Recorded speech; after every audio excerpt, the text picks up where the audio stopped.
एक लड़का था जिसने सेकेंड, थर्ड और फोर्थ तीनों क्लास की किताबों को एक साथ पढ़ा और तीनों दर्जों की परीक्षाओं को एक साथ देकर 3 साल की पढ़ाई एक साल में पूरी की। 13 बरस की उम्र आते आते तो उसने मैट्रिकुलेशन पास कर लिया और 17 बरस की उम्र पार करते करते वकालत की डिग्री उसकी जेब में थी। मगर बावजूद इसके वो वकील नहीं बन सका, क्योंकि जिस बरस उसने वकालत की परीक्षा पास की उसी बरस सरकार एक ऐसा कानून लेकर चली आई थी जिसके मुताबिक वकील बनने की न्यूनतम उम्र 21 बरस होनी चाहिए थी। मगर 17 बरस की उम्र में वकालत कर चुके इस लड़के का माथा ठनकता है और वो एक रोज पहुंच जाता है हाई कोर्ट के चीफ जस्टिस के घर पर तड़के सुबह। चीफ जस्टिस साहब लॉन में अपना कुत्ता खिला रहे होते हैं। वो लड़का बाउंड्री फान कर चीफ जस्टिस के सामने खड़ा होता है और उनसे अपने दिल की बात करता है। वो कहता है, सर, जिस बरस हमने लॉ के पाठ्यक्रम में दाखिला कराया था हमने यही सोचा था कि 17 बरस की उम्र में डिग्री पूरी हो जाएगी, हम 17 बरस की उम्र में वकील बन जाएंगे। तब सरकार का ऐसा कानून नहीं था और अब जब हमारी डिग्री बस पूरी होने को आई तो सरकार ये कानून लेकर चली आई। बताइए इसमें हमारी क्या गलती है। सामने खड़े हुए चीफ जस्टिस ने मुस्कुराते हुए इस लड़के की ओर देखा और अपना कुत्ता किनारे करते हुए कहा, तुम्हें वकील बनना है? तुम तो वकील पहले ही बन चुके हो, जाओ जाकर काला कोट सिलाओ। और इसके बाद हाई कोर्ट के जस्टिस के स्पेशल रिकमेंडेशन पर महज 17 बरस की उम्र में शुरू होता है इस लड़के का वकालत का करियर। वो भी इतने लाजवाब ढंग से कि महज 2-3 बरस के भीतर बेंच, तख्ता, चैम्बर छोड़ दीजिए, इस लड़के ने अपने शहर में अपनी फर्म खोल ली थी। दर्जनों वकीलों को अपने अंडर काम करा रहा था। मगर एक रात अचानक ऐसा कहर बरसता है इस लड़के के घर पर कि इससे इसका सब कुछ छिन जाता है, वो भी एक झटके में। चूंकि जिन्ना के जाहिलों की फौज ने एक रात इस लड़के के शहर पर धावा बोल दिया था। सड़क, मकान, गलियां धू धू कर जल रही थीं।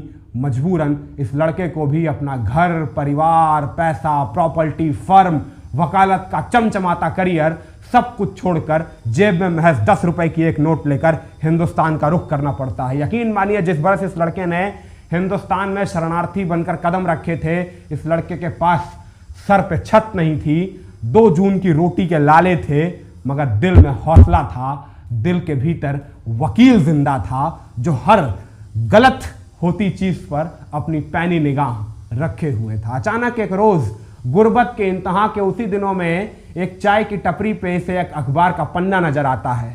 अखबार का पन्ना पलटता है तो उस पर सरकार के नए नियम का ब्यौरा दर्ज होता है, जिस नए नियम के अंतर्गत पाकिस्तान से आए हुए शरणार्थियों को अपराधियों की तर्ज पे अलग अलग रिफ्यूजी कैंप्स में रखने की बात कही गई थी।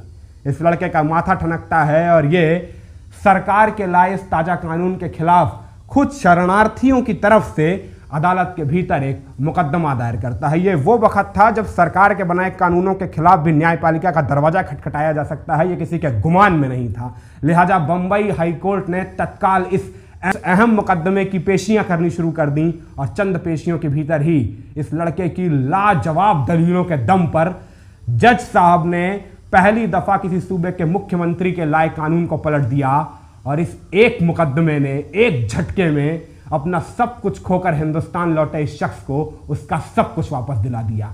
दौलत, शोहरत, वकालत का चमचमाता करियर इस लड़के की आंखों के सामने बंबई हाई कोर्ट के गलियारों के भीतर नजर आने लगा। मगर यकीन मानिए, बीते 10 बरस से लगातार बंबई में अपनी वकालत के चमचमाते शोहरत भरे सफरनामे के बावजूद इस लड़के को असल शोहरत क्या होती है ये मालूम तो चला 60 के दशक के उन वर्षों में, जब इस लड़के ने बंबई के अंडरवर्ल्ड डॉन हाजी मस्तान का केस अपने हाथ में लिया।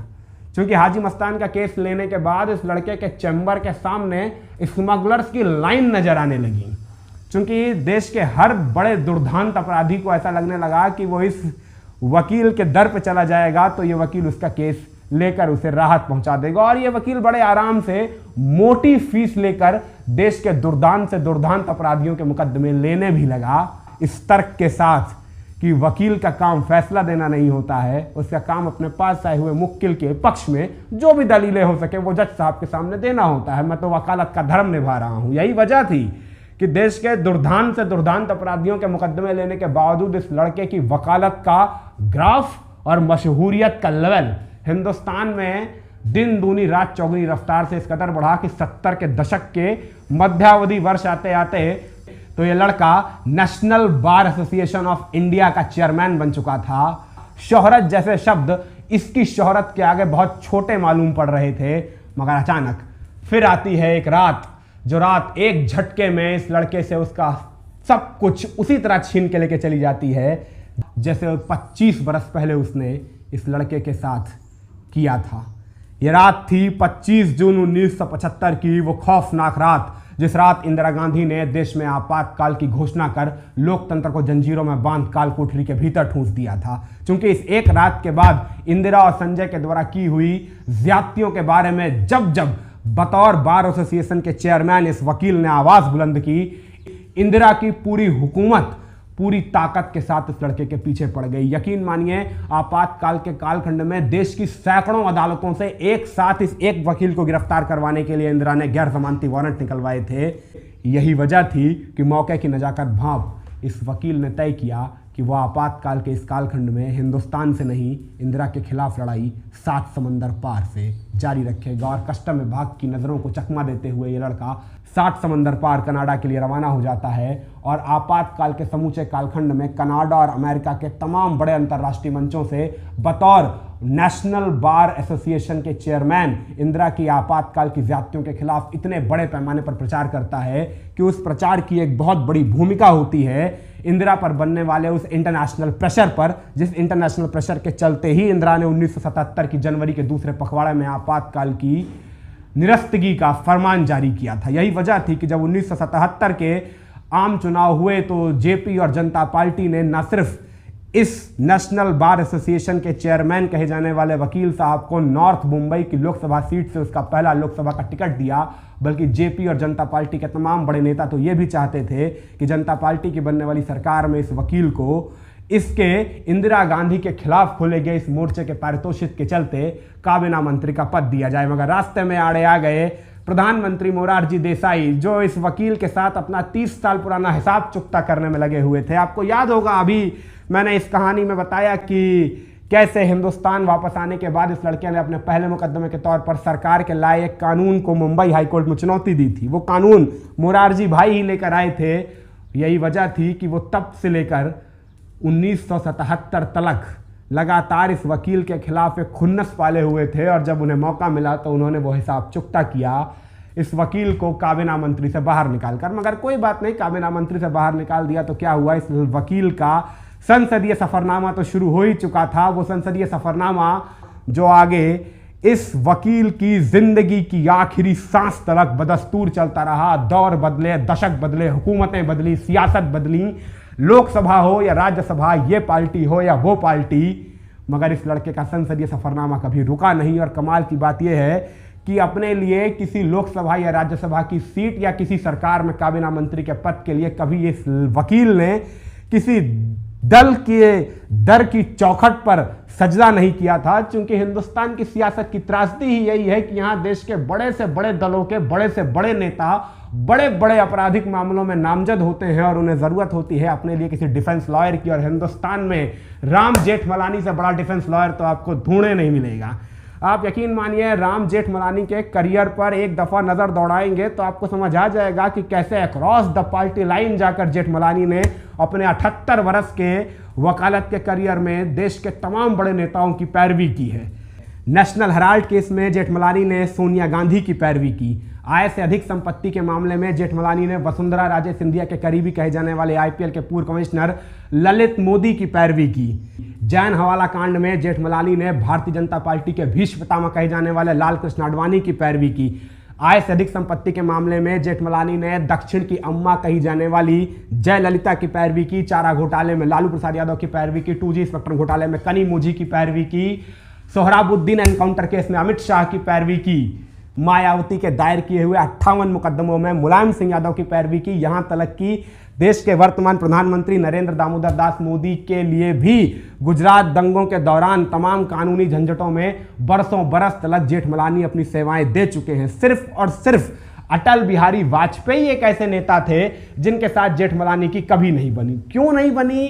इसके पीछे शायद वो हर्षद मेहता वाला केस हो, जिस केस में नरसिम्हा राव को रिश्वत देने के मामले में जेठमलानी ने हर्षद मेहता की पैरवी की थी, या वजूहातें जो भी रही हो, मगर इतना पक्का है कि वाजपेयी के साथ जेठमलानी की कभी नहीं बनी। वो तो आडवाणी का दबाव था, आडवाणी का प्रेशर था, जिसके चलते वाजपेयी ने अपनी हुकूमत में जेठमलानी को कानून मंत्री के तौर पे शामिल किया था, वरना वाजपेयी कभी ना करते। और वैसे भी कानून मंत्री के पद पे जेठमलानी का बैठना हिंदुस्तान के बहुत सारे बुद्धिजीवी वर्ग को रास नहीं आ रहा था, और वजह थी जेठमलानी के लिए गए वो मुकदमे, जिन मुकदमों ने हमेशा जेठमलानी की तस्वीर एक विवादित वकील के तौर पर पेश की। असल में बात क्या थी, जेठमलानी एक ऐसे इंसान थे जिन्हें कानून की व्याख्याओं को अपने तर्कशास्त्र के मुताबिक अलग अलग रंग देने में मजा आया करता था। यही वजह थी कि वो जानबूझकर ऐसे मुकदमों को चुना करते थे पैरवी लेने के लिए जिन मुकदमों में डिफेंस की कोई गुंजाइश ही ना हो।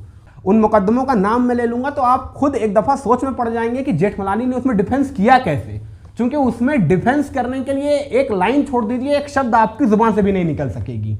जेठमलानी ने इंदिरा गांधी के हत्यारों की पैरवी की कोर्ट में, राजीव गांधी के हत्यारों की पैरवी की, अफजल गुरु की पैरवी की, आसाराम बापू तलक की पैरवी की।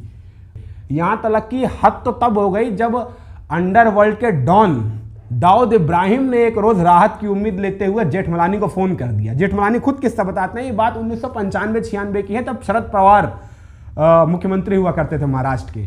जेठमलानी बताते हैं उनके पास लिटरली दाऊद इब्राहिम का फोन आया था। दाऊद ने उनसे स्पष्ट रूप से कहा था कि वो हिंदुस्तान में सिर्फ उन पे भरोसा कर रहा है, इसीलिए वो उनसे फोन पे बात कर रहा है।